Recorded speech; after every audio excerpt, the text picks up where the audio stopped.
sea usando tu vida como un instrumento de bendición. Que podamos estar atentos nuestros sentidos espirituales al mundo espiritual, que es mucho mejor o que es mucho más real que el mundo natural. Por eso, Señor, nos cubrimos con tu sangre preciosa. Señor, cubrimos nuestra mente y nuestro corazón. Y aunque vivimos en tiempos difíciles, donde parecería que abundan las malas noticias, Señor, hoy y esta mañana nos refugiamos en ti, Señor. Nos ponemos nuestra confianza en ti, ponemos nuestros pies en ti, Señor. Así que, Señor, abraza a tus hijos esta mañana con un abrazo que reconforte, que podamos recordar que la paz que viene de ti es una paz verdadera, Señor. Cubre nuestra mente y nuestro corazón, por favor. Ayúdanos y que tú tienes el control de todo, Señor. Hoy quiero poner esa joven de la ciudad de Pereira que entra hoy en cirugía, Señor. Padre, usted sabe de qué y sabe qué es lo que va a hacer en ese cuerpo, Señor. Pero Padre, en medio de todo esto, si tú quisieras, que sé que tú quieres, por favor, revélate a su corazón. Venga su reino a toda esta casa, todo tu perfecta voluntad. Gracias, Señor, porque tu presencia nos fortalece aún en situaciones difíciles. Allí, Señor, estás ministrando a Marianita, Señor. Allí también estás ministrando a nuestro hermano Roberto en Pereira, Señor. Gracias. Y cada uno de los que tal vez no recuerde el nombre o tal vez no lo sepa, pero él está ministrando. Cuando tú y yo nos ponemos de intercesores, el Señor tiene una excusa poderosa para moverse. Pues nosotros nos hemos puesto del lado del intercesor. Señor, así que ponemos en tus manos todas las situaciones difíciles que como personas o como familia se estén pasando, Señor. Gracias, Señor, porque tú obras y veremos la manifestación de tu poder. En tus manos estamos, Señor. Por favor, Señor, permítenos, Señor, que nuestros sentidos espirituales, Señor, estén afinados para oír, para hacer lo que tú traes de dirección, Señor. Y también para recibir el consuelo tuyo. Señor, confiamos en ti en esta hora, en el nombre de Jesús. Gracias, porque tú eres y seguirás siendo mi refugio, Señor. Y el refugio de todos los que en ti hemos puesto nuestra confianza. Gracias, Señor, porque de generación en generación tú has sido el mismo. Tú no has cambiado, Señor, porque te hemos visto obrar poderosamente. Porque yo puedo leer en la palabra tuya cómo te moviste, pero también puedo verlo en mi vida y en la vida de mis amigos, de mis hermanos. He visto cómo te has movido, Señor. Y por eso yo sé que hoy también estás obrando. Estás obrando allí en los corazones, estás obrando allí en sus mentes, en sus familias. Por eso, Señor, gracias porque por ti vivimos y estamos aquí, Señor. Ven, Espíritu Santo, y llénanos de ti, por favor. Señor, para que podamos hacer frente a cualquier situación de nuestra vida y podamos mantenernos firmes en las promesas que tú nos has hecho, Señor. Gracias, Señor. Mantén nuestros ojos puestos en ti, Señor. Que nuestro corazón no decaiga, Señor. Necesitamos tu ayuda, Señor. Gracias porque tú nos escuchas, Señor. En el nombre glorioso de Jesús, Señor, mi alma te alaba, Señor, y mi alma te bendice esta mañana, en el nombre de Jesús. Amén, gloria a Dios. Bueno, alabado sea el nombre del Señor. Es una bendición poder estar cada mañana aquí con ustedes. Yo veo sus nombres, algunas caritas las veo y pues es una bendición. Amén. Bueno, el apóstol Pablo eh, en este capítulo 9 ha estado haciendo defensa de la autoridad, digámoslo así, que un siervo de Dios tiene para vivir y ser sostenido por la iglesia. Pero ahora Pablo está diciendo, mire, yo quiero decirles algo, aunque yo tengo ese derecho, en muchas ocasiones he quitado ese derecho de mi vida, no he usado esto. ¿Por qué? Por amor al Evangelio, para que una ofrenda no me tape la boca para seguir predicando. Porque muchas veces la persona se convierte en siervo de aquel que le ofrenda, ¿verdad? Y no me malinterpreten, lo que quiero decir es que muchos pastores dependen más de la parte económica que de la parte espiritual, de la dependencia total del Señor. Ahora, déjeme seguir hablando lo que dice Pablo, o más bien leyendo, y que todos miremos lo que dice Pablo al respecto. ¿Por qué Pablo a veces les decía, mire, déjenme, no me compren el evangelio, ni lo estoy vendiendo, no estoy vendiendo la prédica? Era prácticamente lo que él estaba diciendo. Y recuerde que era que en Corinto había muchos charlatanes, muchos supuestos predicadores, pero que la gran mayoría de ellos iban a predicar era pensando en lucrarse, no realmente en presentar a un Cristo resucitado. Primera de Corintios capítulo 9, verso 19 al verso 23. Vamos a continuar, por favor, y vamos a leer este pasaje. Entonces él dice, por lo cual, siendo libre de todos, me he hecho siervo de todos para ganar al mayor número.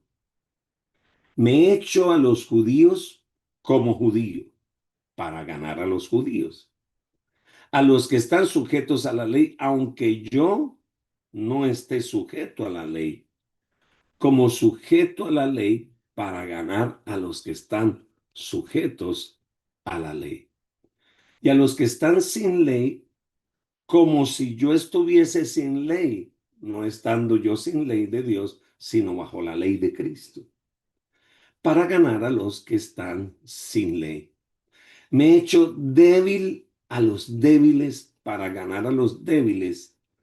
A todos me he hecho de todo para que de todos modos salve a algunos. Y esto hago por causa del Evangelio, para hacerme partícipe de él. Alabado el nombre del Señor. Vamos entonces a mirar qué es lo que Pablo está hablando aquí. ¿Qué es lo que Pablo está diciendo?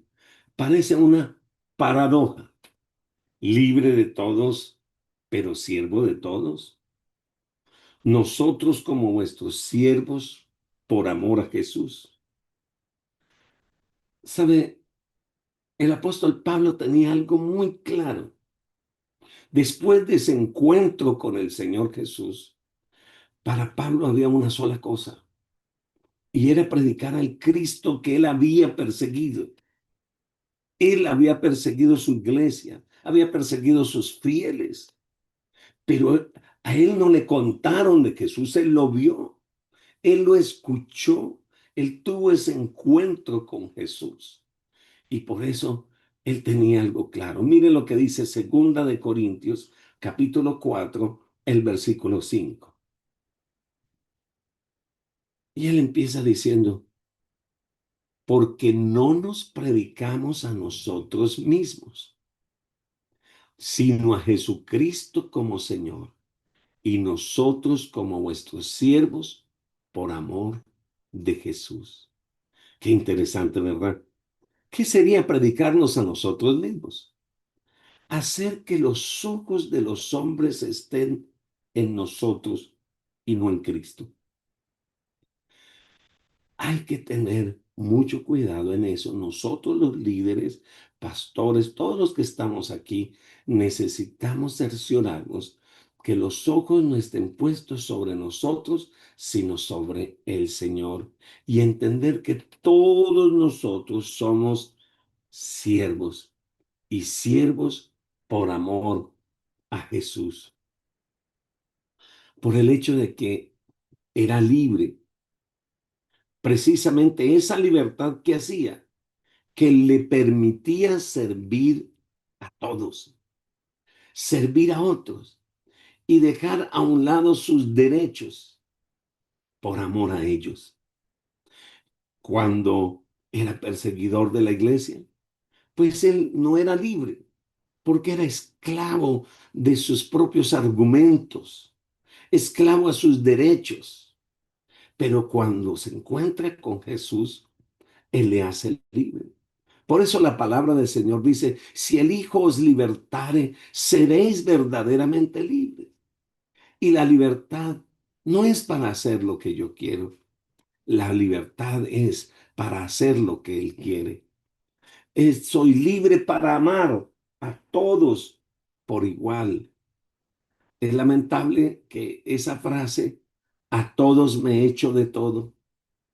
He leído algunos comentarios y algunos usan esa frase de Pablo para decir que Pablo era un camaleón, que Pablo era bipolar, que Pablo tenía varias personalidades. Pero ustedes y yo sabemos que no es así, que no podemos usar ese término para calificar al apóstol Pablo. ¿Por qué? Porque Pablo tenía la intención no de pedir, no de aprovecharse, no de disimular ni de ser hipócrita, sino tenía la intención de dar y dar a Cristo, a los judíos, a los gentiles, a los libres, a los esclavos, a los débiles, a los fuertes. Pablo no era un camaleón que cambiaba su mensaje y sus métodos con cada situación nueva, no, ni tampoco ajustaba el mensaje para agradar a la audiencia. ¿No le parece algo como muy familiar? Cuando se cambia el mensaje de acuerdo a la situación o cuando se cambia el mensaje de acuerdo a la audiencia, porque lo que queremos es agradar la audiencia. ¿Sabe? No, Pablo no era esa persona. Pablo era un embajador y no un político. ¿Sabe la diferencia entre un embajador y un político? Un embajador es un representante de un gobierno. Y un embajador no puede decir lo que quiere, tiene que decir lo que dice el gobierno. No puede hacer lo que quiere, representa un gobierno. En cambio, un político sí ajusta su mensaje. Si está hablando con los camioneros, arriba los camioneros, yo estaré con ustedes. Y si va a hablar con los dueños de los camiones, dicen, no se preocupen, vamos a apoyarlos, no importa los camioneros.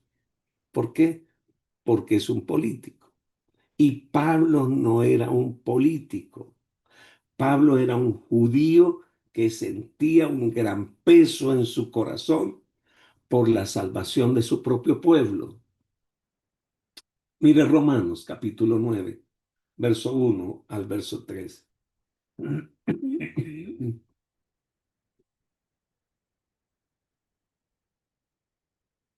Dice, verdad digo en Cristo y no miento.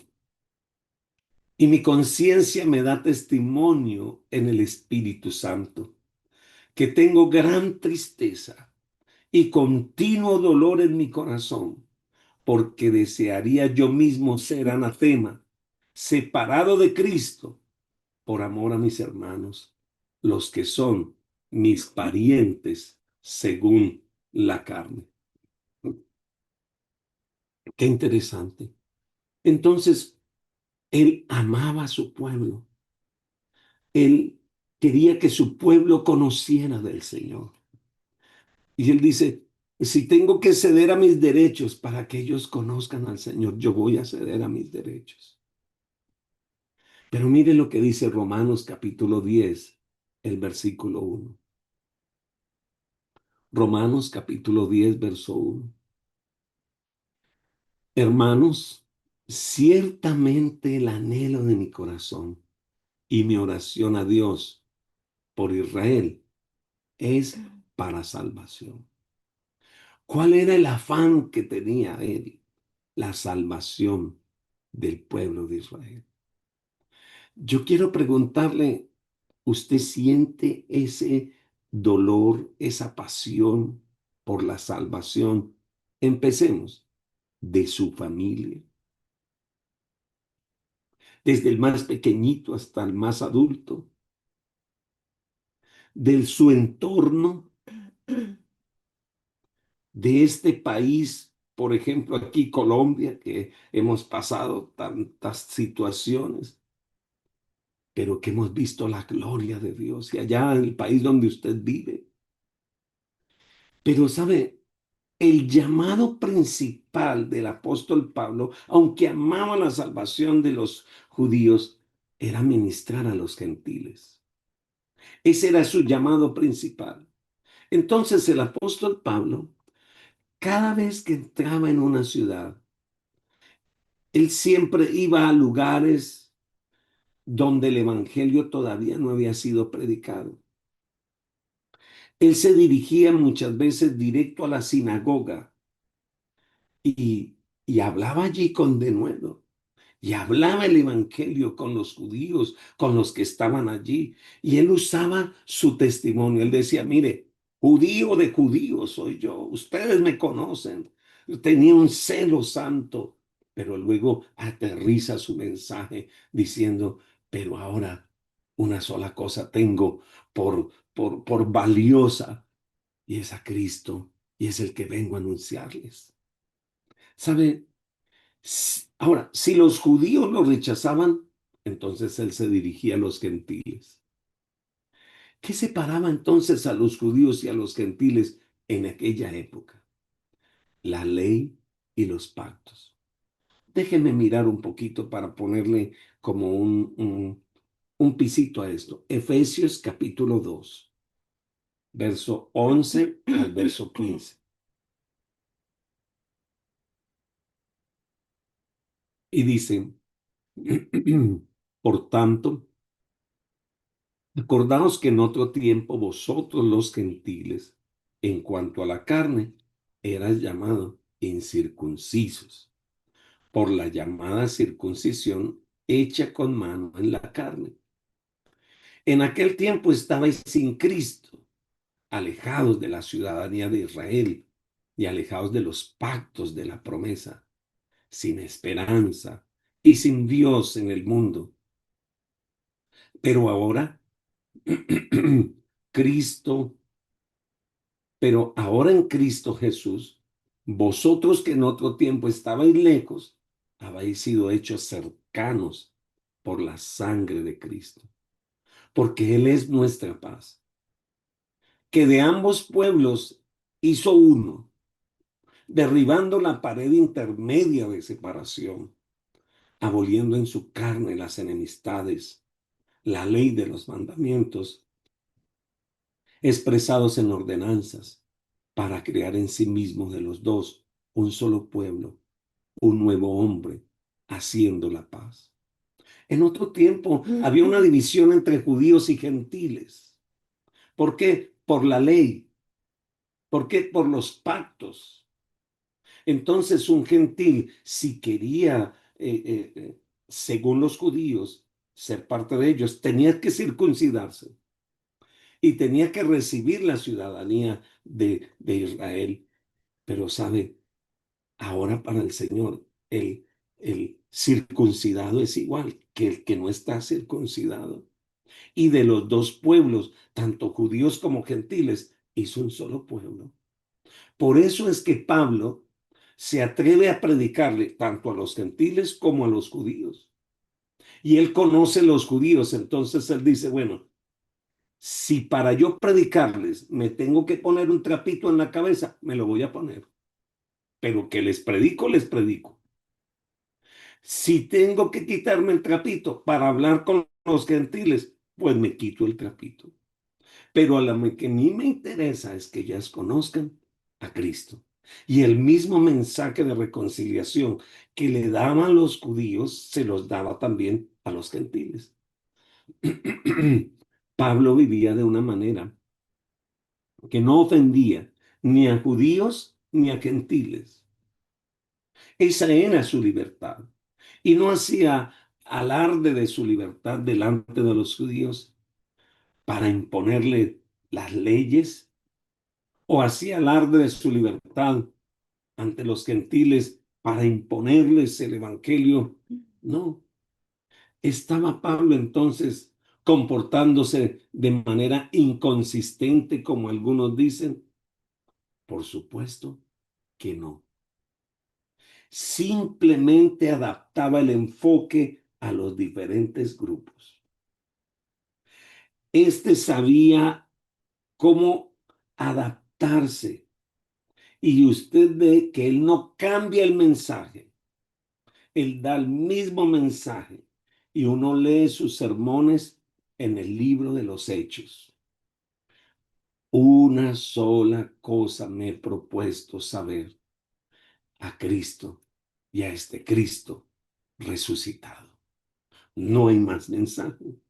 Cuando les predicaba a los judíos, comenzaba hablando de los patriarcas del Antiguo Testamento y allí traía las promesas y les decía a los judíos, hoy se ha cumplido este evangelio en este Cristo que ustedes crucificaron. Pero cuando le predicaba a los gentiles,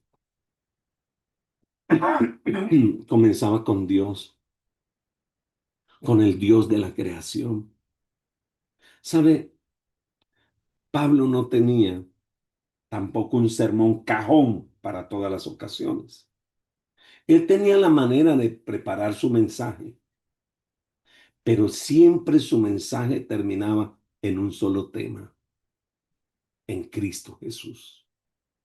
Y es allí donde es importante que nosotros, los que predicamos la palabra, recordemos esto, que es importante que cualquier mensaje, el centro sea Cristo, el comienzo sea Cristo y el final sea Cristo Jesús. El tronco del árbol debe ser Cristo Jesús. Y de ahí se pegan las otras ramitas, pero el centro debe ser Cristo Jesús. Vale la pena observar que nuestro Señor siguió el mismo método. ¿Se acuerdan que habló con Nicodemo? Un judío de alta alcurnia. Le habló acerca del nuevo nacimiento, pero a la mujer samaritana le habló del agua viva.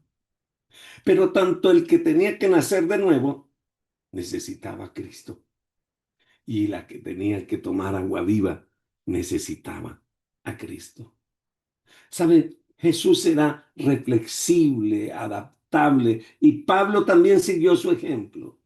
Ni Jesús ni Pablo tenían una fórmula específica para evangelizar. Utilizaban cada situación. ¿Recuerdan ustedes cómo era Jesús? Cuando iba por el camino, si veía un árbol, ¿verdad? Como lo hizo con la higuera, aprovechaba para hablar del reino de Dios. Inclusive decía, el reino de Dios es semejante a un campo El reino de Dios es semejante a un hombre que vendió todo. El reino de Dios es semejante, utilizaba las cosas cotidianas. ¿Saben? Se requiere tener tacto para entrar en contacto. Voy a repetirlo. Se requiere tacto para entrar en contacto. Cuando las personas a las cuales les testifico me cuentan sobre su experiencia de confirmación, les digo que yo también fui confirmado. Algunas personas hablan acerca de su experiencia, de su primera comunión, de su confirmación. Y yo les aprecio y les digo, mira, yo también fui confirmado, aunque no como tú. Yo también tuve mi primera comunión, aunque no como tú, pero también puedo decir que he tenido mi primera comunión, que he tenido mi primera confirmación con el Señor, porque he nacido de nuevo. Alabado el nombre del Señor. Yo no le digo, ay, no, no, no, ¿cómo se le ocurre eso de la primera comunión o de la confirmación? No, no le digo, qué bonito. Yo también lo tuve. Pero empiezo a explicar acerca del Señor. Un buen testigo trata de construir puentes y no murallas. Tenemos que construir puentes y no hacer murallas. El estilo de vida de Pablo probablemente les parecía inconsistente a las personas inmaduras. En realidad no era inconsistente, era realmente consistente, ya que él tenía un propósito: ganar las personas para Cristo, judíos o gentiles. La constancia se puede convertir en una cosa muy importante. Es permanecer en el Señor, es permanecer en Él, alabado el nombre de Dios. Pero también hay una constancia que se puede convertir en religión o en legalismo. Por eso mi constancia tiene que ser en Cristo Jesús, en el Señor, alabado el nombre de Dios. Ahora, imagínense ustedes al rey David tratando de batallar con ese gigante, pero con la armadura de Saúl. No, el pobre no podía ni levantar la espada. Así que cada uno de nosotros, Dios nos ha dado amistades, habilidades, destrezas, utilícelas para el reino de Dios. Pablo tenía derecho de comer lo que le gustara, pero había momentos en que preferían no comer ciertas comidas con tal de no agraviar al judío y ganárselo para el Señor. Pablo respetaba la ley, pero la dejaba de lado para poder alcanzar a los gentiles. Incluso se identificaba con los débiles, con esos creyentes débiles, y les daba la mano. Así que no se trata de ser una persona encajonada, sino más bien de entregarse totalmente al amor, porque por amor nosotros podemos ver la necesidad espiritual, que es mucho más grande que un simple argumento. Pablo siguió el ejemplo de Jesús. Imagínense ustedes que él era uno de los más grandes estudiosos de la ley y hizo a un lado muchas veces la ley y se humilló a sí mismo para convertirse en siervo de todos. Querido, aunque Pablo tenía el derecho de reclamar un sustento económico, y era una ley de Dios y una práctica en el Antiguo Testamento, muchas veces él entendía que habían débiles en la fe y prefería decirles: no quiero que me den nada, por favor. ¿Por qué? Porque él sabía que el Señor lo sostenía de otra manera. Habían otras iglesias que les enviaban ofrenda, pero nunca llegó a exigir, porque el amor por la palabra, el evangelio y por Cristo era mucho más grande que su necesidad. Señor, queremos darte las gracias Hoy nos has hablado una vez más de la necesidad que tenemos, Señor, de valorar, Padre Celestial, de darle ese valor a tu palabra, de negarnos a veces a nosotros mismos, pero por amor a los mismos pecadores, Señor. Señor, se hizo judío con los judíos, se hizo gentil con los gentiles, pero nunca cambió su mensaje. El mensaje era el evangelio de la salvación, de las buenas nuevas. Cambió las formas, pero nunca el mensaje. Ayúdanos a tomar este ejemplo, Señor, y amar las almas para la gloria de tu nombre. Amén. Bueno, gloria a Dios, el Señor les bendiga, el Señor les guarde, nos vemos mañana si el Señor lo permite y yo veré Amén.